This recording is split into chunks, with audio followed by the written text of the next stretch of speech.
ഞങ്ങൾ ഭയങ്കര മഴയുള്ളൊരു ദിവസം ഭയങ്കര ഭംഗിയുള്ള അമ്പലത്തിലേക്ക് ഇറങ്ങിയതാണേ. ഭയങ്കര മഴയല്ലേ കേട്ടോ നമ്മുടെ ഡെസ്റ്റിനേഷൻ.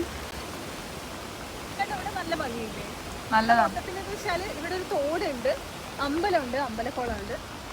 ഇൻസ്റ്റഗ്രാമിൽ ഞാൻ റീൽസിലൊക്കെ കണ്ട് വന്ന നല്ലൊരു അമ്പലം കേട്ടോ. വെള്ളത്തിൽ സബ്മേഴ്സ്ഡ് ആയിട്ടുള്ളൊരു അമ്പലമാണേ.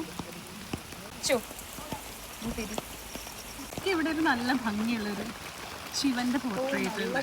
നല്ല പെയിന്റിങ്, നല്ല ഭംഗിയുണ്ട്. കണ്ടോ ഈ ഒരു കോമ്പൗണ്ട് ഇങ്ങനെയാണ്. ഇവിടെ ഈ ഒരു അറ്റ്മോസ്ഫിയർ തന്നെ ഭയങ്കര ഭംഗിയാണ് കേട്ടോ.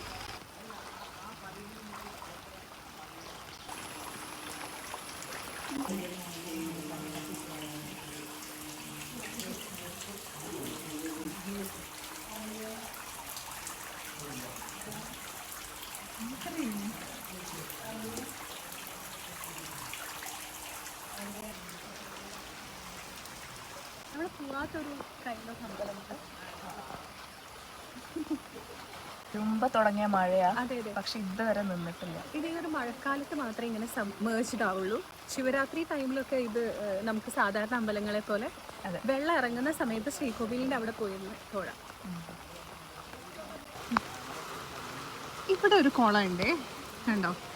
ഇവിടെ ഞാൻ ആദ്യം വന്ന സമയത്ത് 2 കുളം ശ്രദ്ധിച്ചില്ലായിരുന്നു, പക്ഷെ ഇവിടെ 2 കുളമുണ്ട്. അതെ, 2 കുഞ്ഞിക്കുളങ്ങളാണ്. പക്ഷെ ഇത് കുറച്ചുകൂടി ചെറുതാ, മറ്റേത് കുറച്ചുകൂടി വലുതാ. മറ്റേത് ഇത്തിരി കൂടി വലുതാണ്. ഇത് കോമ്പൗണ്ടിന്റെ ഉള്ളിലാ.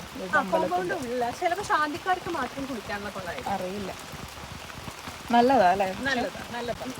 നമ്മൾ ശ്രീകോവിലിന്റെ ഉള്ളിലുള്ള വെള്ളത്തിൽ നമ്മൾ തൊടരുത് എന്നുള്ളതാണ്. അത് ശാന്തിക്കാർക്ക് മാത്രമേ അങ്ങോട്ടേക്ക് പോകാൻ അനുവാദമുള്ളൂ.